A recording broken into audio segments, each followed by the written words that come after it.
咱的台南基进杠杠。基进党伫台南市推出5位议员参选人，6号伫党主席陈义奇的带领之下，伫台南市议会头前画出基进杠杠4大破除、参选4大坚持等参选理念，宣誓要做好监督的角色，为市民再来更好的台南。现准时，咱大台南当咧发展。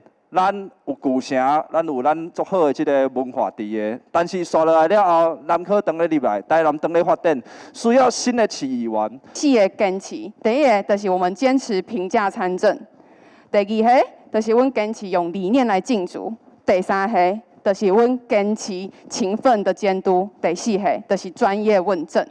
我们下定决心，绝对不以利益作为交换条件。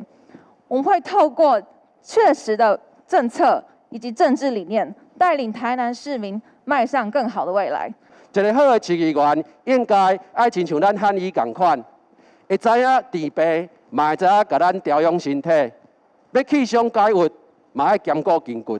咱不止要来做好这个上基本60分的这个处事的这件代志，咱甚至要提出100分的态度，要来把咱的问政品质，也佫有咱的监督，全部拢来做好。 咱是要利用着咱的监工的职责，来，互咱的施政的品质会使来提升。所以，咱的台湾基进要来监工。基进党党主席陈义奇也为市员参选人以上上阵衫，希望地方政治符合本土价值，有良性政党竞争甲监督，为台南市打造良好社会政治环境。台南新闻张硕维、杨顺怀采访报道。